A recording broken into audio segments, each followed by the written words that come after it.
Hi all. ಇವತ್ತು ಮಾರ್ನಿಂಗಿಂದನೇ ಲಾಗ್ನ ಶುರು ಮಾಡ್ತಾ ಇದ್ದೀನಿ. ಬೆಳಗ್ಗೆನೇ ಊಟಕ್ಕೆ ಮಧ್ಯಾಹ್ನ ಊಟಕ್ಕೆ ಆ್ಯಂಡ್ ಟಿಫನ್ ಎರಡು ಮುಗಿಸ್ಕೊಳ್ಳೋಣ ಅಂತ ಹೇಳಿ ಮಾಡ್ಕೊಳ್ತಾ ಇದ್ದೀನಿ. ಮಧ್ಯಾಹ್ನ ಊಟಕ್ಕೆ ತರಕಾರಿ ಸಾಂಬಾರು ಮಾಡ್ಕೊಳ್ಳೋಣ ಅಂತ ಹೇಳಿ ಬೇಯಿಸಿಟ್ಟಿದ್ದೆ, ಒಗ್ಗರಣೆ ಮಾಡ್ಕೊಳ್ತಾ ಇದ್ದೀನಿ.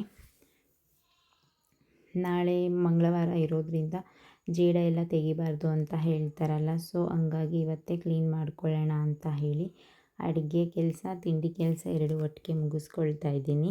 ಆಯುಧ ಪೂಜೆ ಮಾಡ್ತೀವಿ, ಸೊ ಹಂಗಾಗಿ ಇವತ್ತೇ ಸ್ವಲ್ಪ ಕ್ಲೀನ್ ಮಾಡ್ಕೊಳ್ಳೋಣ ಅಂತ ಅಡುಗೆ ಕೆಲಸ ಮುಗಿಸ್ಕೊಳ್ತಾ ಇದ್ದೀನಿ.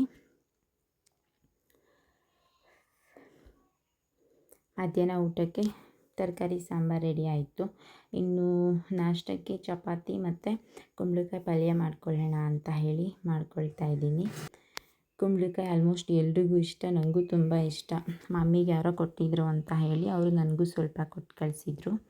ನಾನು ಬೆಳಗ್ಗೆ ಹೆಚ್ಚಿ ಮಾಡ್ಕೊಳ್ಳೋ ಅಷ್ಟರಲ್ಲಿ ಟೈಮ್ ತಗೊಳುತ್ತೆ ಅಂತ ಹೇಳಿ ರಾತ್ರಿಯೇ ಹೆಚ್ಚಿಟ್ಕೊಂಡಿದ್ದೆ.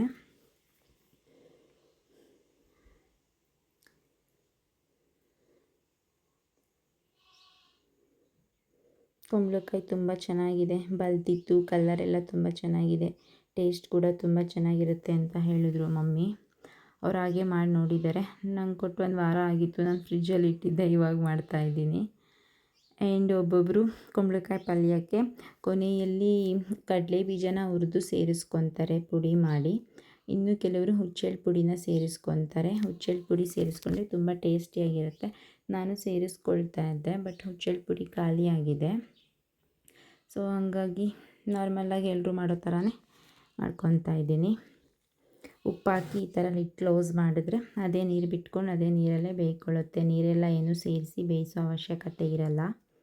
ಇದು ಆಲ್ಮೋಸ್ಟ್ ಆಗಿದೆ ನೋಡಿ. ಇವಾಗ ಮುಕ್ಕಾಲು ಭಾಗ ಆದಮೇಲೆ ನಾನು ಇದಕ್ಕೆ ಸ್ವಲ್ಪ ಧನಿಯಾ ಪುಡಿ ಸೇರಿಸ್ಕೊಳ್ತಾ ಇದ್ದೀನಿ. ಟೇಸ್ಟ್ ಚೆನ್ನಾಗಿರುತ್ತೆ, ಫ್ಲೇವರ್ ಕೂಡ ಚೆನ್ನಾಗಿರುತ್ತೆ ಅಂತ ಹೇಳಿ ನೀವು ನೆಕ್ಸ್ಟ್ ಟೈಮ್ ಮಾಡಿದಾಗ ಸೇರಿಸ್ಕೊಂಡು ನೋಡಿ, ತುಂಬ ಚೆನ್ನಾಗಿರುತ್ತೆ ಟೇಸ್ಟು. ಆಲ್ಮೋಸ್ಟ್ ಆಯಿತು. ಇವಾಗ ಕೊನೆಯಲ್ಲಿ ಇದಕ್ಕೆ ಸ್ವಲ್ಪ ಕೊತ್ತಂಬರಿ ಸೊಪ್ಪು ಸೇರಿಸ್ಕೊಳ್ತಾ ಇದ್ದೀನಿ. ಹಾಗೆ ಸ್ವಲ್ಪ ತೆಂಗಿನಕಾಯಿ ತುರಿ ಸೇರಿಸ್ಕೊಳ್ತಾ ಇದ್ದೀನಿ.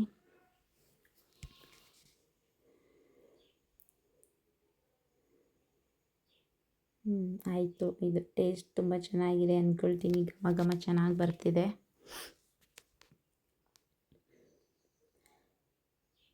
ಇದು ಇವಾಗ ಅವ್ರಿಗೆ ತಿಂದು ಕರ್ಕೊಂಡು ಬರಬೇಕು ಚಪಾತಿ ಹಿಟ್ಟು ಕಲಸೋಕ್ಕೆ. ಆ್ಯಕ್ಚುಲಿ ನನಗೆ ಚಪಾತಿ ಹಿಟ್ಟು ಮೈದಾ ಹಿಟ್ಟೆಲ್ಲ ಕಲಿಸ್ಬೇಕಂದ್ರೆ ಇಷ್ಟ ಆಗಲ್ಲ, ಸೊ ಹಂಗಾಗಿ ಯಾವಾಗಲೂ ಅವಳೆ ಕಲಿಸ್ಕೊಂಡು ಕೊಡೋದು. ನಾನು ಹಬಿ ಇರಲಿಲ್ಲ, ಸೊ ಇಲ್ಲೇ ನಾವು ಮಕ್ಕಳು ಅವ್ರಿಗೆ ಎಲ್ಲ ಇಲ್ಲೇ ಟಿಫಿನ್ ಮಾಡ್ಕೊಳ್ಳೋಣ ಅಂತ ಹೇಳಿ ಕಲಿಸ್ಕೊಂಡ್ವಿ. ಬಟ್ ಅವಳಿಗೆ ಸ್ಕೂಲಿಂದ ಕಾಲ್ ಬಂತು, ಪ್ರೋಗ್ರೆಸ್ ಕಾರ್ಡ್ ಕೊಡ್ತೀವಿ ಬನ್ನಿ ಅಂತ ಹೇಳಿ. ಸೊ ಅವಳು ಮಧ್ಯಾಹ್ನ ಊಟಕ್ಕೆ ಇಲ್ಲೇ ಬರ್ತೀನಿ ಅಂತ ಹೇಳಿ ಪ್ರೋಗ್ರೆಸ್ ಕಾರ್ಡ್ ತೊಗೊಬರೋಕ್ಕಂತ ಹೋದ್ಲು. ಇನ್ನು ನಾನು ಒಬ್ಬಳೇ ಅಲ್ವಾ ಇದ್ದಿದ್ದು. ಸೊ 2 ಚಪಾತಿ ಹಾಕ್ಕೊಂಡು ತಿಂದ್ಕೊಂಡು ಆಮೇಲೆ ಕೆಲಸ ಮಾಡ್ಕೊಳ್ಳೋಣ ಅಂತ ಹೇಳಿ ಚಪಾತಿ ಹಾಕ್ಕೊಳ್ತಾ ಇದ್ದೀನಿ.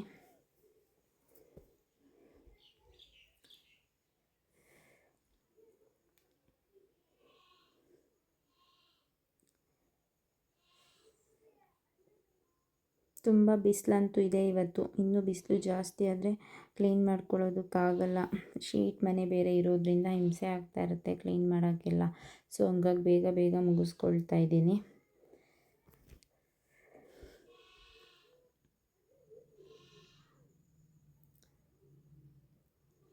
ಕಾಂಬಿನೇಷನ್ ಚೆನ್ನಾಗಿತ್ತು, ಟೇಸ್ಟ್ ಕೂಡ ತುಂಬ ಚೆನ್ನಾಗಿತ್ತು. ಇನ್ನು ಓರ್ಗಿತ್ತಿ ಮಕ್ಕಳು ಬರೋ ಅಷ್ಟರಲ್ಲಿ ಕ್ಲೀನ್ ಮಾಡ್ಕೊಳ್ಳೋಣ ಅಂತ ಹೇಳಿ ಮಾಡ್ಕೊಳ್ತಾ ಇದ್ದೀನಿ. ಜೇಡ ಎಲ್ಲ ನಮ್ಮ ಮನೆ ಹಿರಿ ಜೀವ, ನಮ್ಮ ಅತ್ತೆ ತೆಗೆದಿದ್ರು. ಯಾವಾಗಲೂ ಅವರೇ ತೆಗೆಯೋದು, ನಾನೇನು ಅದೆಲ್ಲ ಕ್ಲೀನ್ ಮಾಡಲ್ಲ. ಅವ್ರು ಮಾಡೋದಕ್ಕೇನು ಯಾವತ್ತೂ ಹೇಳಿಲ್ಲ, ಅವರೇ ಮಾಡ್ಕೊತಾರೆ ಅದೆಲ್ಲ. ಜೇಡ ತೆಗಿಬೋದು, ಬಟ್ ಈ ಥರ ಶೋಕೇಸ್ಗಳನ್ನು ಫ್ರಿಜ್ಜು ಅದನ್ನೆಲ್ಲ ಕ್ಲೀನ್ ಮಾಡೋದೇ ಸ್ವಲ್ಪ ಕಷ್ಟ ಹೇಳಬೇಕಂದ್ರೆ. ಜೇಡ ಏನು ಆ ಕಡೆ ಈ ಕಡೆ ಪೊರಕೆ ಆಡಿಸಿದ್ರೆ ಆರಾಮಾಗಿ ತೆಗಿಬೋದು, ಬಟ್ ಇದಂತೂ ತೆಗೆಯೋದಕ್ಕೆ ಸ್ವಲ್ಪ ಕಷ್ಟ. ಅದರಲ್ಲೂ ನಾನು ವೀಕ್ಲಿ ಒನ್ಸ್ ಎಷ್ಟೇ ಕಷ್ಟ ಆದ್ರೂ ಡೀಪ್ ಕ್ಲೀನ್ ಮಾಡ್ತಾನೆ ಇರ್ತೀನಿ ಶೋಕೇಸ್ನ. ಆದರೂ ಅಷ್ಟೇ ಡಸ್ಟ್ ಕುತ್ಕೊಂಡಿರುತ್ತೆ. ಮಕ್ಕಳು ಏನು ಗಲೀಜು ಮಾಡಲ್ಲ ಏನಿಲ್ಲ, ಬಟ್ ಅಷ್ಟೇ ಡಸ್ಟ್ ಅಂತೂ ಬಂದಿರುತ್ತೆ. ಇನ್ನು ಹಳ್ಳಿನಲ್ಲಂತೂ ಯಾರು ಕೆಲಸದವರು ಸಿಗಲ್ಲ ಮಾಡಿಕೊಡೋದಕ್ಕೆ. ಸಿಟಿನಲ್ಲಾದರೂ ಹುಡುಕ್ಬೋದು, ಹಳ್ಳಿಯಲ್ಲಿ ಹುಡ್ಕೋಕ್ಕಾಗಲ್ಲ. ಪಾಪ ಅವ್ರವ್ರದ್ದೇ ತೋಟದ ಕೆಲಸಗಳು, ಮನೆ ಕೆಲಸಗಳು ಮಾಡ್ಕೊಳ್ಳೋದ್ರಿಂದ ಯಾರೂ ಈ ಥರ ಕೆಲಸ ಎಲ್ಲ ಮಾಡಿಕೊಡೋದಕ್ಕೆ ಬರಲ್ಲ. ಸೊ ಹಂಗಾಗಿ ನಾನೇ ಮಾಡ್ಕೊಳ್ತಾ ಇದ್ದೀನಿ. ಹಂಗೂ ಅಬ್ಬಿ ಹೇಳಿದರು, ಇವತ್ತೇ ಬಂದೂಕ ಕ್ಲೀನ್ ಮಾಡಿ ಫ್ರಿಜ್ಜೆಲ್ಲ ಕ್ಲೀನ್ ಮಾಡಿ ಇಟ್ಟಿರು, ಇನ್ನು ನಾಳೆ ಎಲ್ಲ ಶಾಪಿಂಗ್ ಹೋದರೆ ಕ್ಲೀನ್ ಮಾಡ್ಕೊಳಕ್ಕಾಗಲ್ಲ ಅಂತ ಹೇಳಿದರು. ಬಟ್ ನಾನು ಇವಾಗ ಆಗಲ್ಲ, ಇಷ್ಟಕ್ಕೆ ಟಯರ್ಡ್ ಅನಿಸ್ತಿದೆ. ಇಷ್ಟಕ್ಕೆ ನಿಲ್ಲಿಸ್ಕೊಂಡು ನಾಳೆ ಬಂದೂಕ ಎಲ್ಲ ಕ್ಲೀನ್ ಮಾಡ್ಕೊಳ್ತೀನಿ.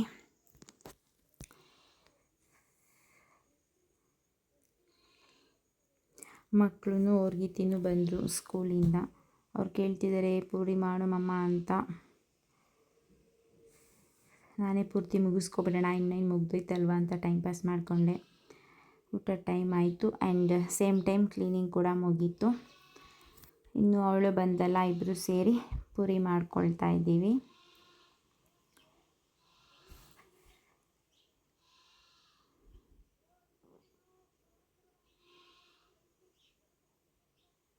ನನ್ನ ಚಿಕ್ಕ ಮಗನಿಗೆ ಫೇವ್ರೇಟ್ ಪೂರಿ. ಸೊ ಊಟ ಮುಗಿಸ್ಕೊಂಡ್ವಿ. ಹೀಗಿತ್ತು ಇವತ್ತಿನ ರೊಟೀನ್. Thanks for watching.